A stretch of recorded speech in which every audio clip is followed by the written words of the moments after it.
Weterans. I'm Hellena Pugh, a Marine Corps veteran and the host of your 5-Minute Salute. Today I have with me Andy Weins from the state of Wisconsin. Now listen, before we even get started, you need to know I'm a true and through Chicagoan and he's a total cheesehead. But Andy, welcome to our show. Thanks for having me on. You know, we can get along for a few minutes. Just a few minutes. But now, Andy, tell me, how did you become a member of our nation's military? Right out of high school, I wanted to join. I couldn't get in at first, and I needed a couple of medical waivers, and it was really bothering me. I couldn't get in, and so took four attempts, 2 branches of service, and I finally joined the Army Reserves in 2004. Now, let me just tell you, that's so different than what we're experiencing today. You know, obviously we're having a difficult time recruiting people, but your commitment to wanting to become a member of our nation's military was so much so that when you got that first no, you didn't give up. And I always tell people, you know, getting a no doesn't mean that you stop. It means that you find a way to have a response to that no, to do whatever it takes so that you can actually get a yes. And you did that. So I want to say big ups to you on that. Yeah, no, I appreciate that. And that's the motto even in entrepreneurship. You know, it's never no, it's a not right now. And, you know, whether it's sales, operations, you got to keep testing the theories and running experiments, and eventually things will work. And so for me, it's been 19 years now. I'm still in the reserves. I'm a career counselor, and now I have the opportunity as a business owner and as a career counselor to really blend the best of both worlds using my experience to support fellow service members and veterans alike. Excellent. Now tell me more about Camo Crew and your junk removal company. Yeah, so we have Camo Crew Junk Removal and also Greenup Solutions. Camo Crew Junk Removal is a residential, commercial, and industrial junk removal company serving the Midwest, typically residential and commercial here in southeastern Wisconsin. And then we do projects throughout the Midwest for large waste companies. And then Greenup Solutions is the consulting arm. I also consult with junk removal companies, and I have a podcast where we support veterans and non-veteran business owners alike as they get into the junk removal industry, giving them all the best tips and tricks to run a successful business in their hometowns. Yeah, that's excellent. So I've been seeing more and more of these companies come up.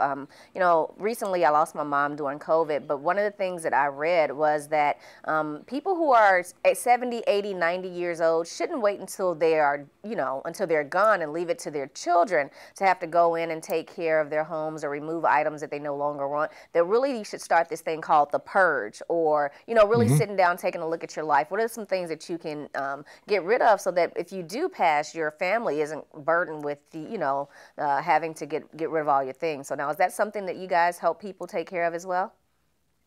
Yeah, absolutely. If we look at people, there more and more people are aging in their homes and or they live longer. So historically, it's like if, you know, someone moved to the senior living facility at 50 or 60, their kids were still in their 20s and 30s. Now people are moving in their 70s and 80s, and that means their kids are in their 50s and 60s. Their grandkids don't necessarily want the stuff and or don't live in the state. So the best thing is to right size. I always call it right sizing, not downsizing or purging.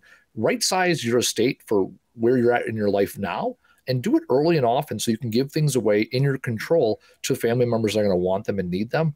Because the other challenge is if something drastic does happen, now you're burdening your family with, you know, a household of stuff that needs to be taken care of and gone through. Now, even though you're a cheesehead, you clearly have some great advice on life. So I'm sure that during your transition process, you learned something or you encountered something that has helped you along the way. Would you share that advice with our other veterans? Yeah, the best thing is find a mentor. You know, when we join basic training or boot camp or however you join the military, you're doing it with, you know, brothers and sisters to your left and right, 200 strong, and you're doing it all together.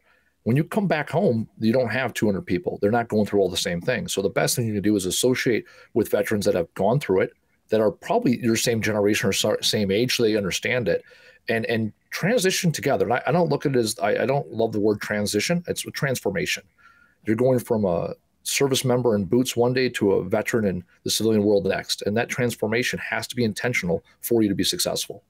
You're absolutely right. That's a much better way of saying it. It actually is a transformation because you are becoming, you know, a whole new person. But the other thing is, I think really our nation has to address the fact that veterans will never be civilians again. I think one of the challenges I've seen with veterans is if you try and be a civilian, you will never be able to put the wool back over your eyes and pretend like you didn't have that military experience. So just accept the fact that you are a civilian with some real experience.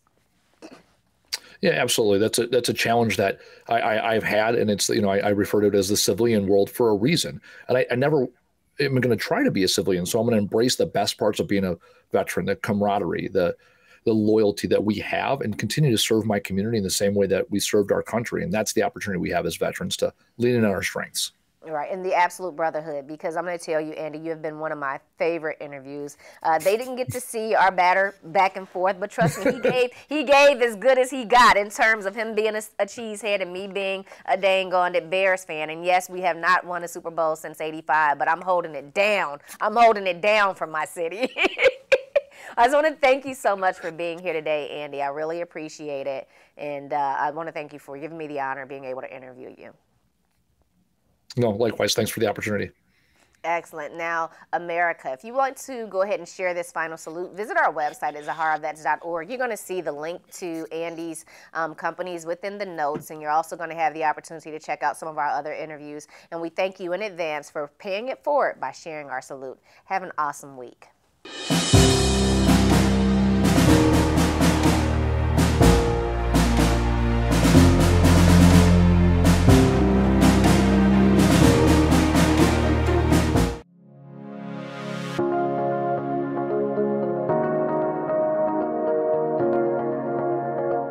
My name is Hellena Pugh. I am the founder of ZaharaVeterans Network. So I started ZaharaVeterans Network because as I transitioned out of the military in 2012, I was encountering so many challenges with my transition, and I realized that there really wasn't an organization that spoke definitively to the issues that impacted women veterans, but also I encountered other male veterans who were having very similar issues to which there really wasn't an answer. So I started the organization so that I can provide information for other veterans, but also put us on the path to start providing those services that weren't being offered.